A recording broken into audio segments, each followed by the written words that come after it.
Good? All right. Good. So, this is today's seminar, Trolling for Catfish by myself, Mark Blauvelt. So, obviously, I'm not trolling with all those rods, but it's a cool picture. Anytime we go down to Alabama, if we're anchored up, that's what we do. You know? Or if I have a Kentucky license and I fish on the Ohio River, I'm going to be just like that. So, you might as well take advantage of whatever rods you're allowed to use, right? What are the odds? Before you go see me, I've got some free goodies that I gave people. Okay? All right. Let's see here. Figure out my buttons here. Okay, doesn't like that.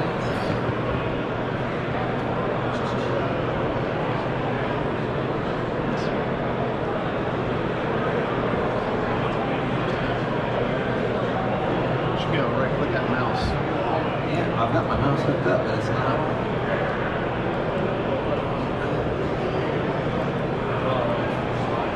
It's not recognizing my mouse. There we go. Okay. So, like always, technical difficulties. Okay. So about myself, right? I've been tournament fishing for over 18 years. Fished over 280 tournaments. Yeah, I keep track of how I do in every tournament since day one. Obviously, I've won a handful, lost a whole lot more. I'll tell you that.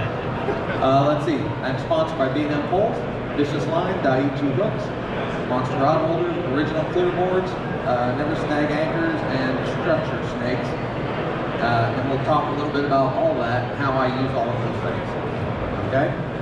Let's see. Oh, I'm sorry. Also, River Rats Reel Repair and Catfish Tech Electronics. So, anyway. Let's see. I was also, before I got into catfishing, I was a multi-species guide for about 20 years. Mostly, I did fly fishing on the Mad River and in southern Ohio for smallmouth on streams. In Kentucky, did a lot of gar, smallmouth. That seemed to be pretty popular at trout. I did a lot of that. So I have a pretty good background. Presently, I'm the West Virginia Bluecat state record holder. Although 3 weeks ago, somebody just missed it by a pound.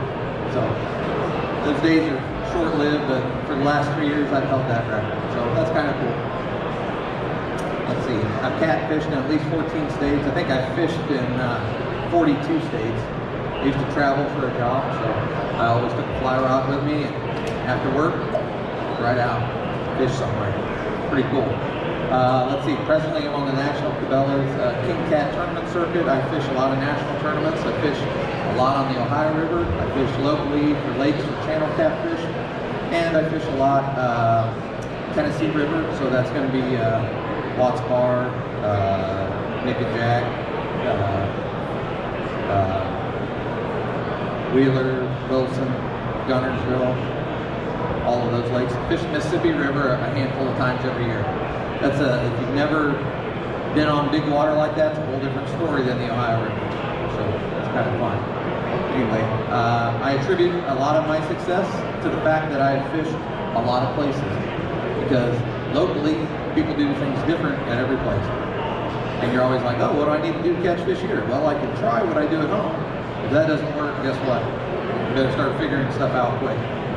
Sometimes I can figure it out, sometimes I can't. Every once in a while, I'll try the first thing that I do good locally when I'm somewhere else, and it seems like I do pretty well the first time I fish a body of water because there's no prior expectations. I don't have, 100 spots that, oh, I've caught fish here, caught fish there, caught fish here, caught fish there. Where do I even start? So, all right, so with that, keep going here.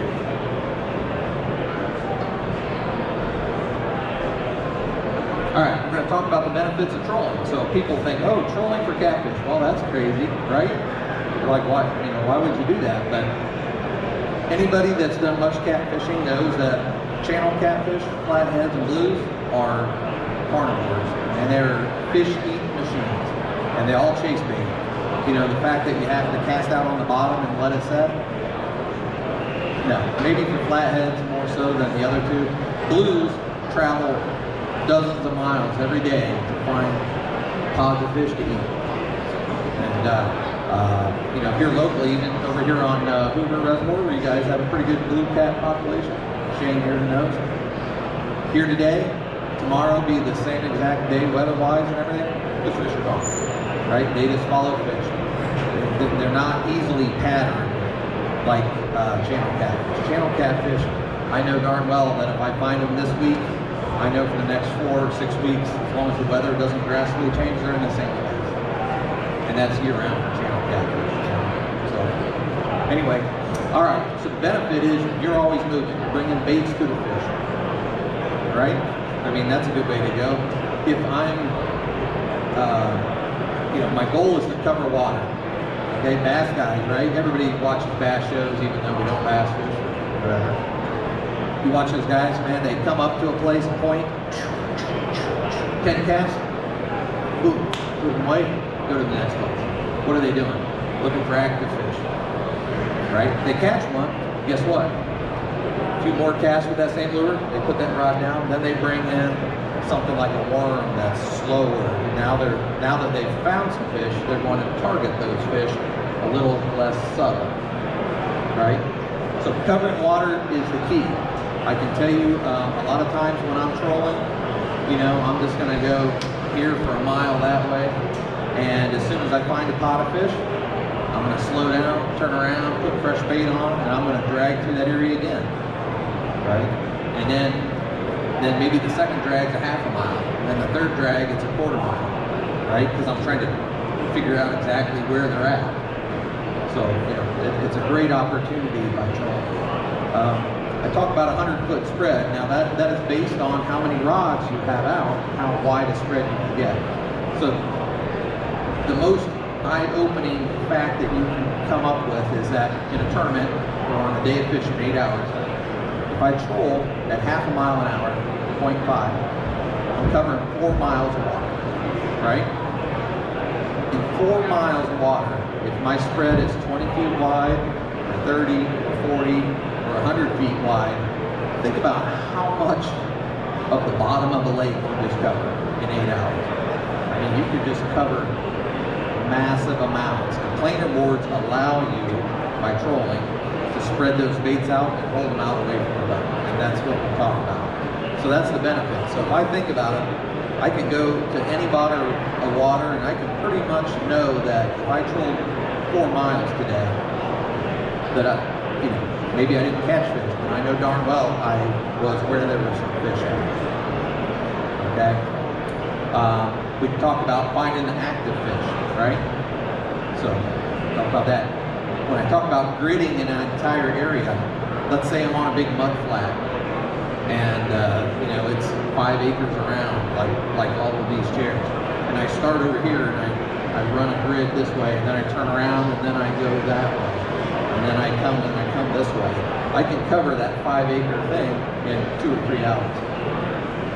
And again, I'm going to make sure on a big mud flat that I'm covering the edges, I'm covering the front, the back if there's current. I'm going to make sure I cover the center. It's a good way to cover water and find active fish. Okay? Talk about trolling allows you more control while using more lines. So if I'm just trolling with 2 rods or 4 rods out the back of the boat, right, I'm getting a 10 or 12 foot spread, and that's about it, right? Because those lines are just going to come straight behind the rods. But if I start using planer boards, now I can get wider and wider and wider and cover a bigger swath every time down the boat. And so then you have control like that. Also with that, when I have multiple setups out, I can try multiple rigs. And so we'll talk about the 2 of the more common rigs that we use today, or that I use a lot, and everybody has a variation that they use with them. So, by the way, that was the picture of my state record blue. That was caught down here in Gallipolis, so what's that, an hour and 45 minutes from here? Not too far from here. That fish was just a hair under 60 pounds.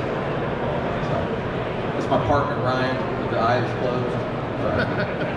He was giving me all the glory. I caught the fish. All right. time of year was it? That was in May during Cabela's tournament. All right, I'm going to talk a little bit about the equipment that I use, whether I'm dragging baits or have the planing boards, either way. All right, I'm going to talk about, now I am sponsored by B&M, but any type of rod that I like, about 7'6", something that's got, you know, a little softer tip, but it's got backbone up here in the back of it. Okay, so I mean, this rod is fairly stiff. It's a medium heavy action rod. Okay, this particular rod is actually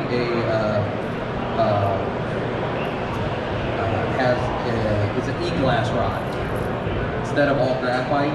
This particular rod went back to E-glass, and that allows, instead of one constant bend, a little softer on the tip, a little more backbone in the back. This is a great all-around rod, 7'6", medium heavy. It's about a $75 rod. It's nothing great. It's not a G Loomis. It's not a $200 rod, anything like that. It's got a foam grip. It's very light. I like it. When I'm tournament fishing, if I don't have 120% trust in what I'm using, I'm not going to use it. So I fully trust everything that I tell you about. That's what I, you know, when you have a fish of a lifetime or a state record on, you better trust everything you got. Right? It's that simple. All right. Let's see here. I would prefer a longer rod when I'm trolling. So I wouldn't use a 5.5 footer.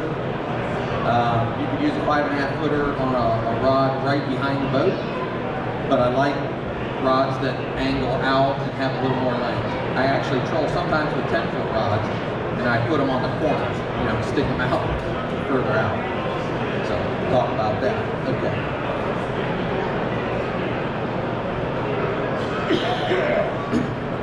All right. Everybody's got their preference on reels. I'm an Abu guy. It's just the way it is. I like Abu 6500s.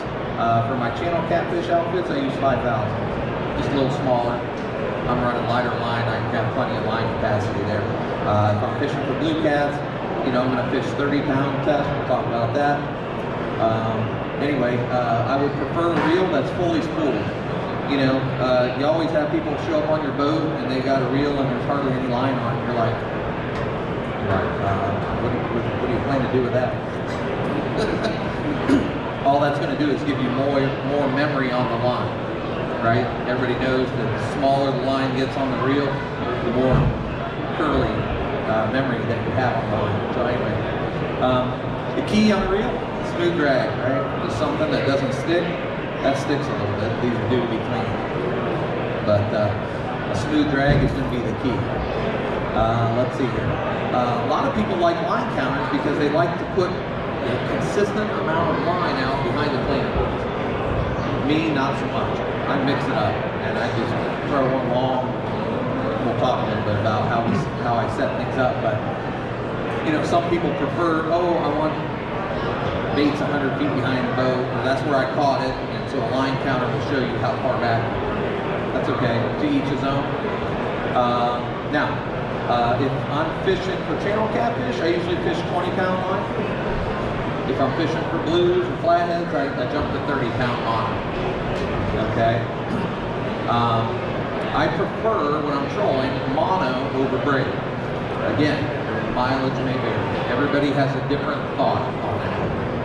Braid doesn't stretch, but I like the hook setting from the way the mono goes through the water. It's a slower hook setting.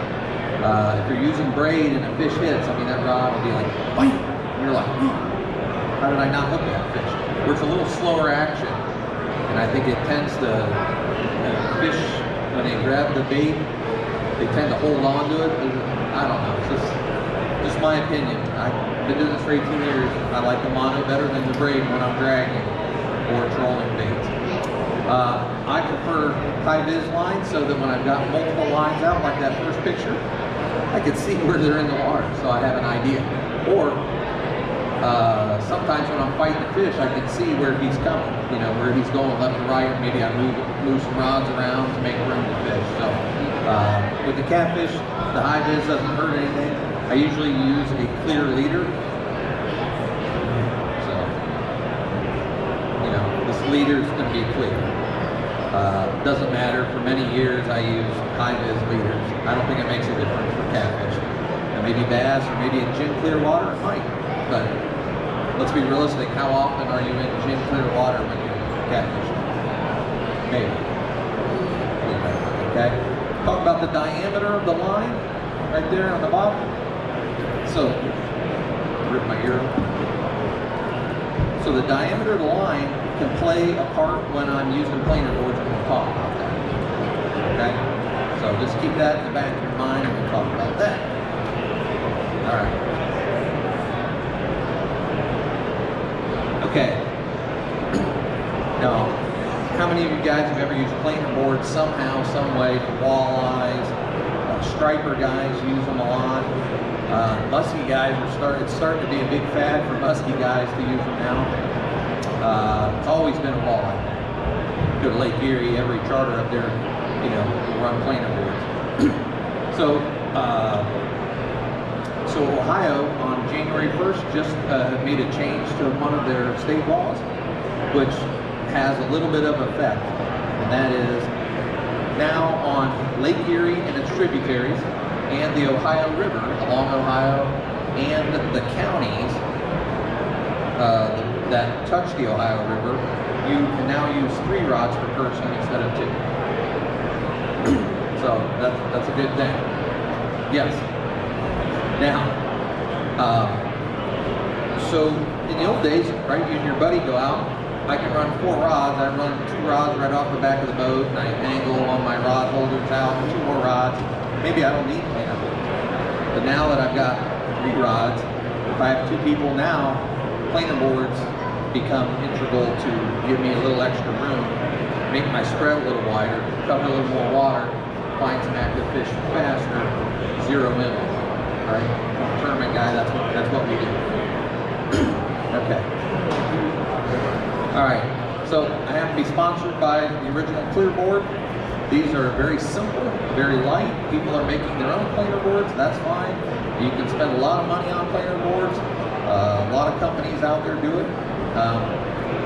Several reasons why I like these. Again, I'm a tournament guy, I have to fully trust what I use. So the fact that these are really light, I'll pass this around in just a sec, is a beautiful thing, because not only do I fish for 50-pound bluecat fish down south, Tennessee or Alabama, but I fish for 2-pound channel cats out here at Allen Creek or O'Shaughnessy or C.J. Brown or St. Mary's. You know, I fish all these lakes all the time. So this board, being as light as it is, will show a bite on a 2-pound channel catfish and also a 50-pound catfish. There are other boards out there that are heavier duty. They pull a little harder, they'll carry a bigger bait. But I guarantee you, if you're fishing for a 2-pound channel catfish, you won't even know he's on there until you start to reel the board in and you're like, I got a stick or something, because you never saw him bite. So that's the benefit. So I'm gonna pass these around. They're very light, and then I'm gonna talk about these clips. Okay? So these clips, it's just a friction clip. I squeeze it and I put my line in there. So remember we talked a little bit about line diameter. So the line diameter on all my rods should be about the same. And with these Scotty green clips, these are magic. These are the perfect catfish release.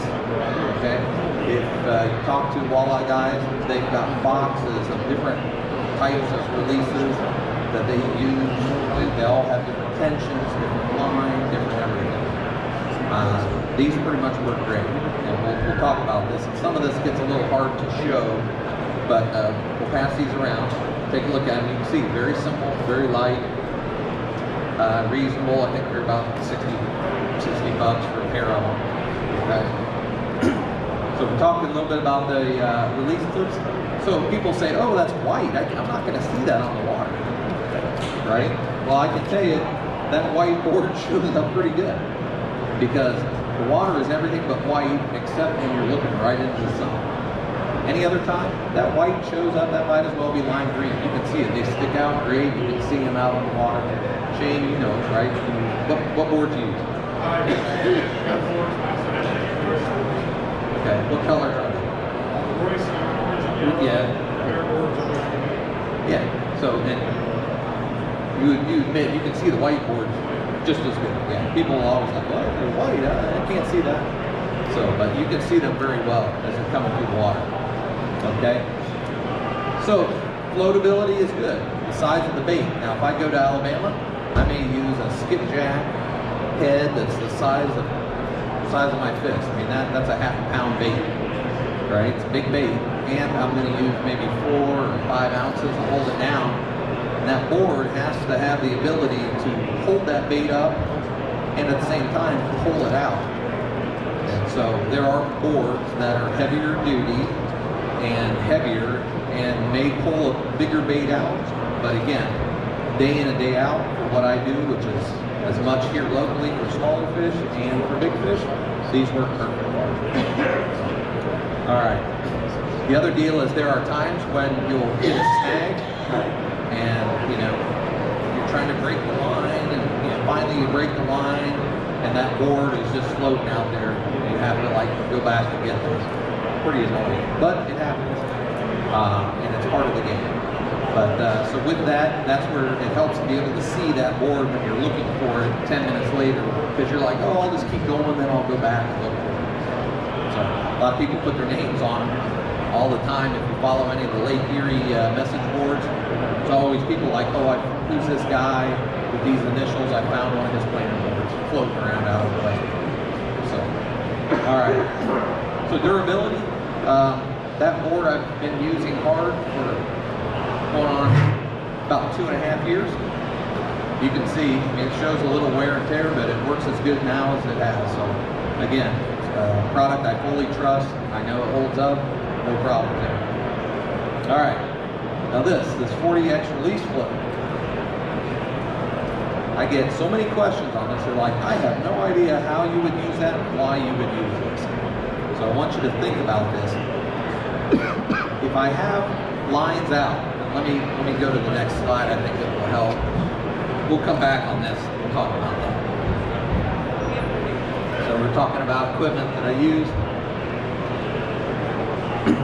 So another key piece of equipment that I use is going to be my trolling motor, right? I happen to use a Minn Kota Tarova. There's also a motor guy that makes an i5 that's pretty similar. It's kind of the two leading brands. I use 36 volt. I have a 19-foot BB boat, so I need to troll all day without losing my battery gear. Or if I go to the Mississippi River where I'm fighting current, that's where that comes in handy. Most bass boats, 17-foot boats, you could get away with a 24 volt. So autopilot is a feature that is great because basically these new trolling motors are tied in with GPS. And so I basically come to a spot and I see a tree 2 miles over that way on the shore and I get the trolling motor pointed right at it and I go autopilot. So if the wind blows me off, it's still going to try to go back to that point, okay? If the current changes me, it's still going to try to correct and go back to that point. Now, I may end up doing this in some heavy wind, but it's trying to get back to that point. It's a beautiful thing because it allows you to focus 100% of the time off the back of the boat. I can tell you that I've had days where I about fall asleep out there waiting for a bite, and I'm afraid I'm going to plow into the shore on the other side if I do fall asleep. So autopilot's a good thing.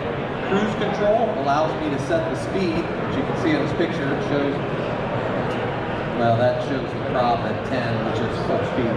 But here on the right, that shows 1.2 miles an hour. But typically, cruise control, I can set my speed, and this works best when I'm going into the wind. And I'm going to tell you where cruise control can get you in big trouble quick.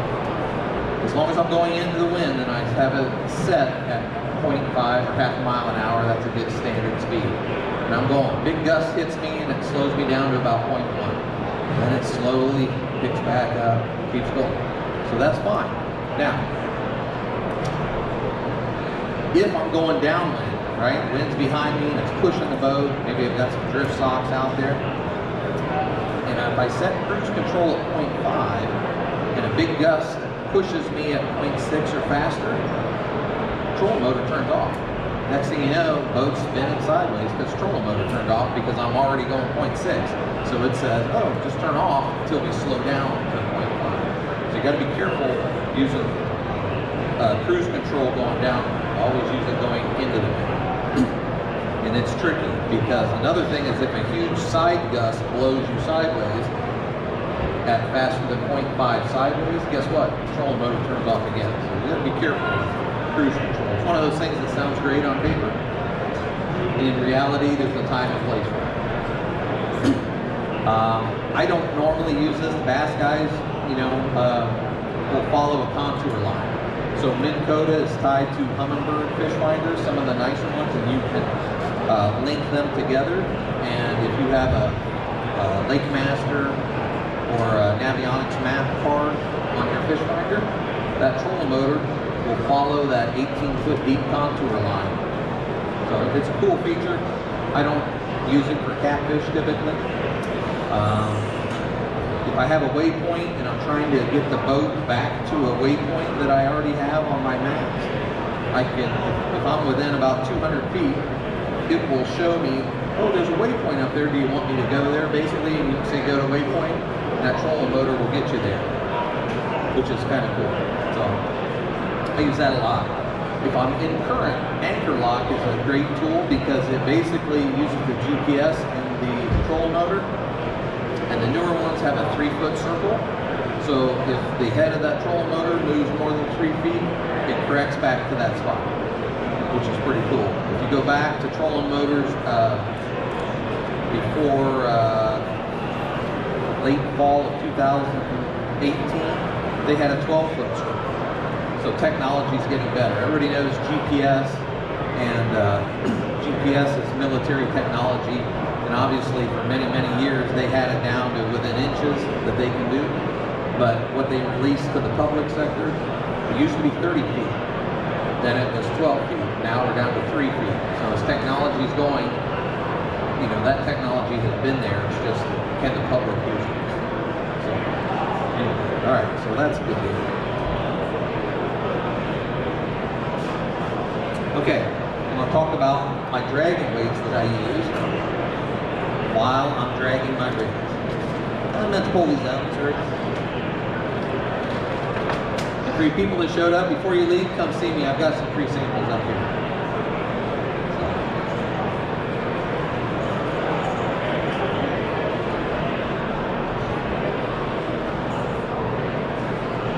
Okay, then we'll talk about this. Okay. That picture's a little dark. First thing you see is a 3-ounce pencil weight. What's nice about these, all these dragging weights are relatively long and skinny so that as they're dragging along the bottom, they're not going to snag. That's the benefit of a long, skinny weight to use. So, like I said, I use these in different weights. You know, 3 ounce is pretty common. I use that a lot. The next one over. This is called a bank sinker. Looks like a peanut. Everybody's seen these, right? These are relatively snag-free as you're dragging that along the bottom as well.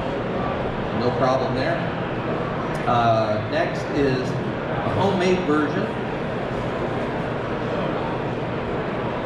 that I use, where I just take 1/4-ounce sinkers, put some line on and bead, and up top here is a little rattle. So that's in one of your sample packs. You guys will see that. Chubby fish out there. But anyway, these are cheap to make. These work great in mud lakes like we have locally here. If I take this down to rocky lakes like Watts Bar, places like that, where there's a lot of like cliff rocks, even parts of Hoover, you'll get in trouble quick with this. This will catch every rock and snag, and you'll be breaking off all the time. That's where I like using. These are called structure snakes. It's kind of like a flexible hard rubber. This is a 3-ounce weight. It's got just a snap swivel on the top of it. No problem there. So these are relatively snag-free. These work great in rock. Okay. This is 1 ounce. I use this all the time if I'm channel catfishing here locally. There's a 2 ounce. Anyway, a lot of all this stuff that I talk about is available at the Chubby Fish Outdoors booth. That's second row down here on the right. So I'll also be down there afterwards if you guys have more questions. Specific. Okay. Next slide. All right. Now I am actually sponsored by TTI Blakemore. They are the distributor that bring in Daiichi hooks. Okay, a lot of good hooks on the market, and there's a lot of copy hooks on the market. So hooks are like tires on a car, right?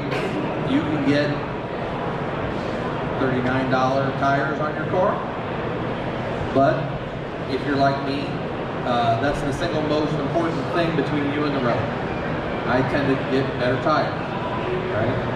So with hooks, you know, that hook is probably the single biggest piece between you and that fish of a lifetime or that state record, right? So you better make sure you have a good quality hook. Cost a little more. Any of the quality hooks, Muskrat, Gamakatsus, Daiichi, Trocars, Owner, you know, all of those, you'll have no problem. I just happen to use these. These are my favorite, and that's all I use. It's all that's on my boat. And I don't know, I've been using them for about 6 or 7 years. Before that, I used Gamakatsu hooks. Never really had any problems with Gamakatsu, but I feel these are a step up. So they cost a little more too. You get what you pay for, and this is one area where I will tell you not to skip it. So, all right. I like the 5/0, which is on the top for channel cats, and it's a 7/0. It really looks like an 8/0. In fact, if you ever get a Team Catfish hook, Team Catfish are repackaged Daiichi. Okay, so they call this same hook in Team Catfish an 8/0 hook, but it's really a 7/0 from Daiichi. Later this year, they're coming out with a true 10/0 hook in this same fashion. I like the offset. Does everybody understand where the point of the hook is a little offset? Right? I like that. I love the red hook. I don't know why, but I catch a lot of fish. I'm not saying that the other hooks don't work. They do. But, you know, if you get partial to something, what do? You keep doing it, right? You keep using it. So I do that. I like the straight eye because I typically snell my hooks. So that way they hold straight. Yes? What are the 2 sizes that's in here? What are these? Yeah, in the demo pack I gave you, I think the bigger one's a 3/0. The other one I think is a 1/0, I think. So those are demos. So like I said, I've got some free hooks and stuff. So like I said, before you guys go, make sure you come see people that showed up after we started. All right? So that hook in the demo pack is the same hook, just a smaller version.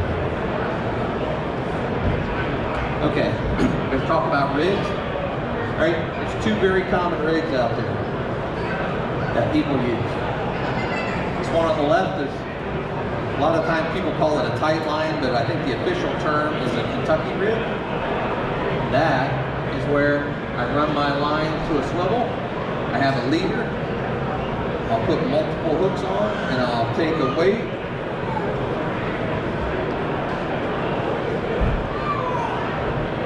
I just do a double overhand knot here at the bottom so I can quickly change weights.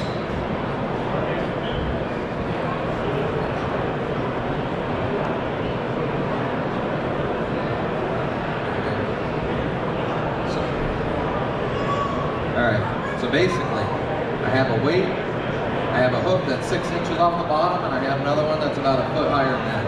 And I just snell right through both of them. So this is all one. The leader is all one piece. Okay? These are these 7/0 hooks. You guys are welcome to look at them. So the benefit here is that as this is dragging across the bottom, right? Right, I got one hook 6 inches off the bottom. I got another one a little higher to catch a more active fish. So the benefit of that is I'm fishing multiple levels of where the fish might be. Everybody knows, like this time of year, I can pretty much tell you, for the most part, I'm going to catch most of them closer to the bottom because those catfish in the winter, lot of times they'll have mud on their bellies where their belly right into the mud. However, in the summer, I'll probably catch more on the where they're up a little higher and they're more active and they're looking for food versus me hitting them in the head with this one. And they're like, oh, I should eat that. It's a freebie, right? It's right in front of me. So this is what they call a Kentucky rig. Sometimes I'll tie 3 hooks on. So Ohio law allows 3 separate hooks per line. So you could do 3 hooks. Okay? Just remember, the more hooks, the more tangles you'll end up with. That is true.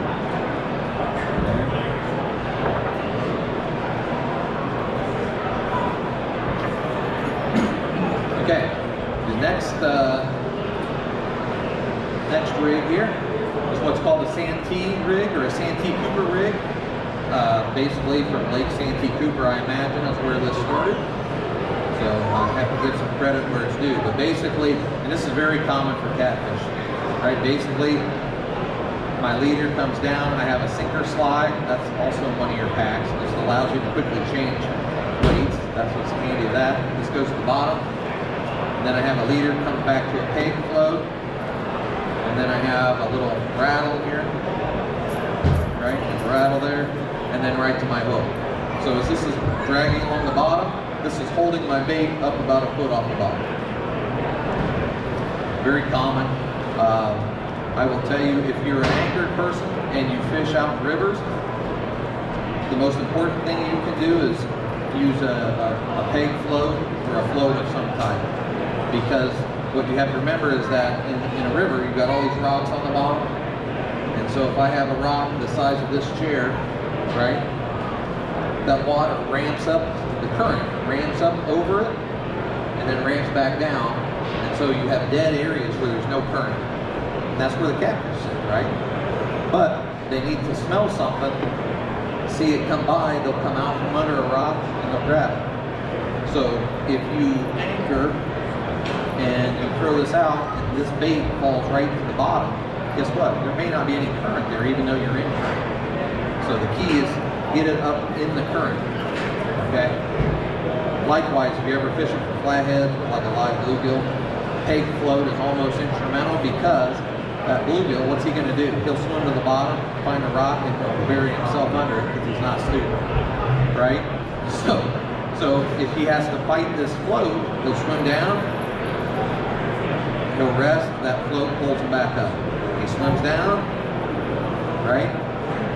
Float pulls him back up. So he's staying active the whole time. And that's the key. Everybody knows, right? You fish a bluegill, you throw it out there for 5 minutes, you see your tip jiggling, and then it doesn't jiggle for the next half an hour, and you're like, is it still alive? What's he doing? So use a peg float to keep those fish active. Okay? All right. Okay.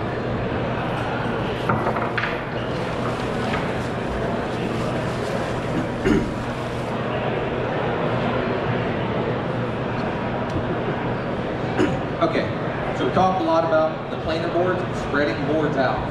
Okay, I tried to find some pictures. It's hard to find good pictures of this stuff that's on the internet, but this gives you some idea. So in this case, this picture on the left, this boat is going this way. He's probably going downwind because the picture shows 2 drift socks to hold his boat straight as he's going downwind, like I talked about. So he puts a rod out to the side, and it's back to the bait, okay? Now that's straight off the rod, there's no planer board here.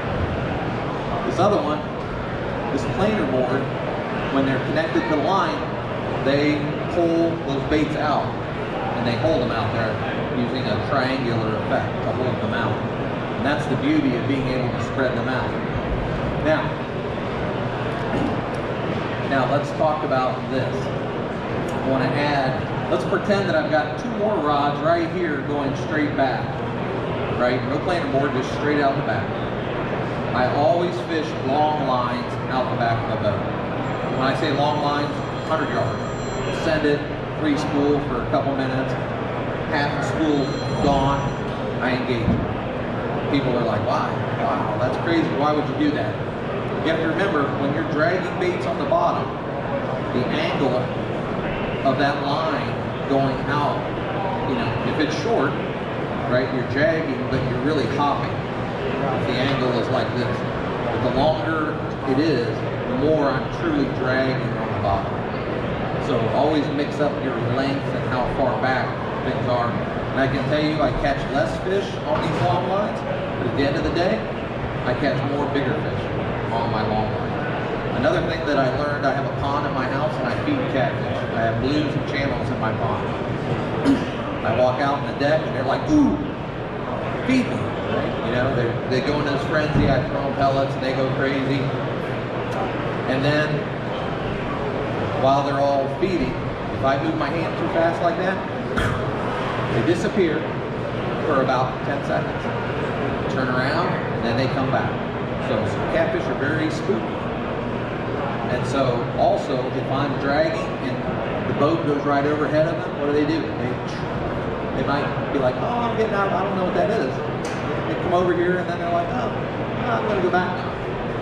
The thread is over with. So those fish circle back around, and that's where those long lines will catch those fish, because by then, when they move back in, they're like, oh, I smell bait went by from the other rods. And then, while they're thinking about it, here comes some passing, right? And then they grab it. So, the long lines are very good trick to do.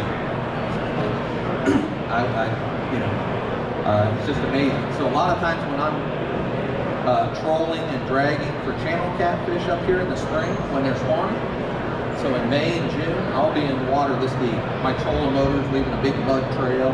I've got it pulled all the way up, and I got my motor all the way up. I've had to get out of my boat dozens of times to get it off the sandbar in the middle of 18 inches of water, because maybe on a wave, and that's real common too. It'll go up on the wave and come down, and you'll feel the boat hit the bottom. And you think, you gotta be scaring that fish. Well, when they're spawning, those long lines burn up the fish because that trolling motor has churned up all the mud on the bottom, and that's a food line for those fish. They circle out because you spook them, they come back, they get in that food line, and they'll find your baits. It's amazing. So, all right, okay. So anyway, all right, let's talk about this here. All right. All right, so we talk about trolling. Speed is a key issue. You talk to saw guy or walleye guys, they talk about trolling at 1.5 miles an hour. You talk to musky guys, they talk about going 4 miles an hour. That's why they use a 9.9 kicker to do their trolling, right? It's faster than a trolling motor can really do. So with catfish, I'm going to tell you that, you know, about 1 mile an hour is about as fast as I really want to go, and that's going to be in the heat of the summer when they're as active as can be. Right? So now they can swim faster, but you got to remember they got to use their nose, their senses, to find the bait and catch up to it. So you know, those big fish, they can move quick, and you know, everybody's seen videos on YouTube, right, at Bass Pro Shops where a Bluecat hammers a fish in an instant. You know, eats one of them 3-pound drum, and you're like, wow, it's amazing. But when you eat for a living and your life depends on it, just like a trucker at a McDonald's eating a Big Mac, right? You can put it down in a hurry, or sometimes you nibble it. Fish are the same way. So we'll talk about right now in the winter, right? Channels and blues, they eat all winter, no problem. The problem is they tend to slow down as the water temps get cold. And right now, the water temp's probably 38, 36 last weekend here. Yeah. So I was at 38 last weekend over at Brookwood Lake. So that's pretty cool. I mean, that's almost freezing. We're just above, 1 notch above freezing. Those fish are belly down and they're in mud flats. Mud flats are key, and they're great places to drag year round. But right now, mud holds heat, right? What little sun we get once every 3 weeks, right? Right? That heats up those mud flats, and those fish just sit there. And most of you know that fish in the winter, you catch fish, their bellies, I mean, they got mud all over. I've seen them have mud on their backs, where, you know, recently they were down there. That's another thing. When you're catching fish, if they got mud bellies, what's that tell you? You better slow down, and you better keep your baits right on the bottom. If their bellies are clean, that tells you they're active that day, and they're feeding. Maybe you get a warm rain, say we get a 60-degree rain, those fish will be at the shallow and they'll be active.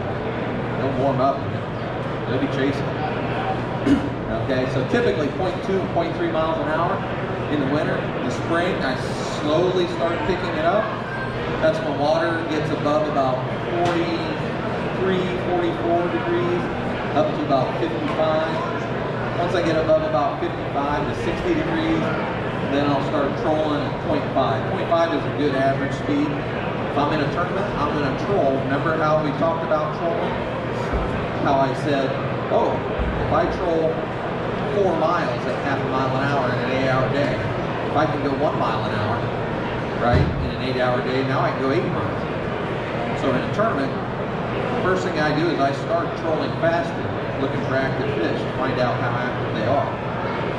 If I go 40 minutes without a bite, I'm going to slow down, right? I'll keep slowing down until I find what speed I can catch it. So, all right. The fall, typically our falls last till about December 1st. I mean, really, the water stays warmer. It's, you know, so you can do that 0.4 to 0.7, but just adjust. 0.5 is the basic place to start, and then kind of adjust faster or slower. If you get bites,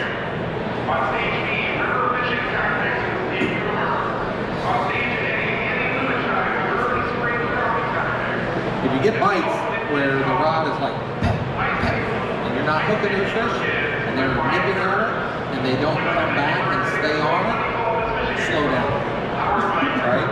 That makes sense. Because this time of year, right, if that fish is sitting there and he's lazy and doesn't want to move because it's cold, and that bait comes by and he nips at it, and maybe he gets half the bait and not the whole thing in his mouth, right? That's where you'll get the hit, and then no fish. So then you're like, okay, I'm watching the rod to see if he stays on. Well, this time of year, he's not chasing. You have one shot at him when they go by. So I usually make smaller baits in the winter, and you know, I make them square instead of long and skinny like I would in the summer. And I put the hook right in the center. Okay, so talk a little bit about water temps. Talk a little bit about drift socks. So a drift sock is what they call a water anchor. Basically, it's a funnel, piece of cloth, basically, or nylon that's maybe this big around and in the front, and maybe down this far, it's this big. So it's a funnel. And as all that water hits it, it has to funnel through that smaller hole, and it's like a water break. So it slows the boat down when the wind's pushing. Tons of videos on YouTube. I suggest you look at drift fishing for catfish, and they'll talk all about drift socks. That's great. Wind, we talked about. I prefer going downwind, but sometimes, like last weekend, I was fishing over Brookville Lake on Sunday, and that wind was 20 to 30. And it was just pushing me way too fast. I had 4 drift socks out. I couldn't get slow enough. So I turned around and tried coming into the wind, and I caught some fish, but I struggled. I had a hard time because the wind was swirling sideways. It was hard work, but we did catch some fish. All right, moving right along here real quick. Okay, talks about, real quick, some tips and tricks. Right, 2 people work best with planer boards, right? Because you hook a fish and you're fighting it. The other guy's like, okay, let me move this rod over here so we can get the fish over here where we can net it, right? Also, practice makes almost perfect. You hook about 2 fish at the same time or 3 fish at the same time. If there's 2 of you in the boat, you're gonna have problems. It's a problem everybody likes to have, but it can get ugly quick. Lines get tangled. It's a nightmare. We talk about these release clips, right? So basically, when a fish hits a planer board, that line just goes through here and it holds the board. Here's that board there. That board is out there floating. When a fish hits, it'll jerk back, and then he'll pull it back. It'll reel down on or set the hook. This clip is right here, and what happens is if you just give it a little pop, right? This clip is just strong enough to hold the line with no extra tension. When you do that, that line pops out of here, That line, this just slides all the way down to the fish, and that way you're just fighting the fish. So release clips are key. The green Scotties are magic. They're perfect. Okay, if you are dragging in an area, I prefer to drag down a slope. Let's say there's a mud flat and there's a creek channel over here, right? I prefer to start up shallower and diagonal down and drag my baits down the slope, because down the slope they're less likely to snap. When you drag them up slope, you're going to hit every ledge that sticks out and everything, and it makes it hard. It's always diagonal downwards. Netting fish becomes a trick for two people, right? Because the guy with the fish has to basically back up, and you know, it's a matter of moving rods around so that you have room, and basically the other gentleman, you know, stands in front of you to get the fish. So two people work best in that regard as well. Okay, putting boards out after you catch fish. So let's say I'm in the back of the boat and I got a board over here, or I got two boards over here and two long lines. My two long lines are here, I got two over here, and I got two out there on boards. And let's say I catch a fish, right, on this inside line. So I fight him in here, and he comes in. So now, I have to basically cast the line back out without screwing everything up. So the goal, the key is to keep your other line out. So let's say that one was in. It's really hard to describe. But basically, you just drop your lines and let them go straight back, right? So if the one was here, I'm going to free spool it, let more line out, and then engage it, and it will pull out further, and then I'll let this one go out behind it, and then I'll engage it. And that's how you keep them tangle free. It takes practice. You'll figure it out on the road. Okay, bonus fish. Dragging for catfish, I've caught largemouth, spotted bass, smallmouth, crappies, hybrid stripers, drum, I've caught flatheads, I've caught sawguys. You never know, if you're dragging a piece of shad across the bottom, you could catch anything that swims, because that's what everything in the river or lake eats. So don't be surprised. Okay. Alright, just show some fish pictures. These are from Alabama, Wheeler Lake. That's a 64 on the right. This is at a Cabela's tournament on the left, down at Wheeler Lake. I think that's about a 60-pounder partner has there. We can catch all these dragging. That's what I do. I do better than most people, so that's what I do.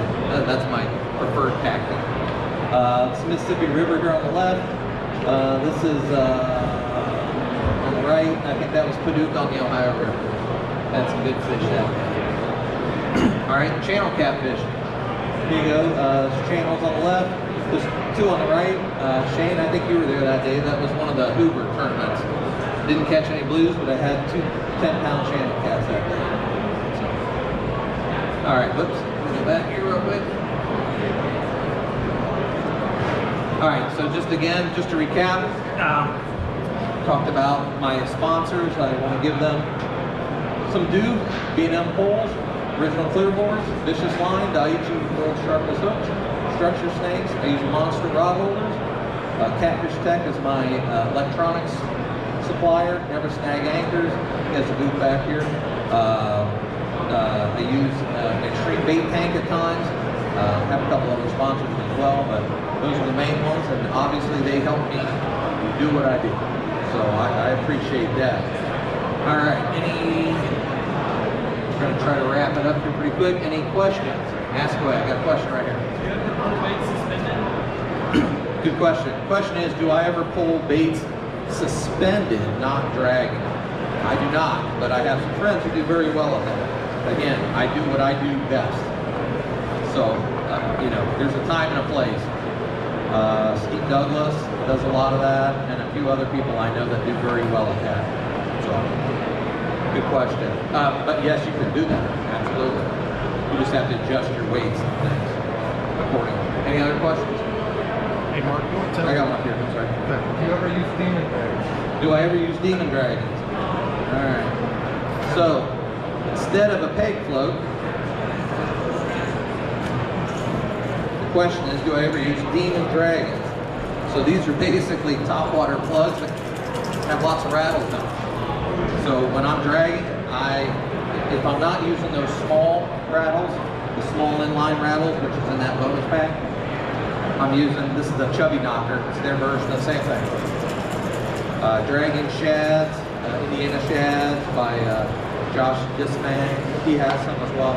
They all work crazy. What happens is I use this as a peg float.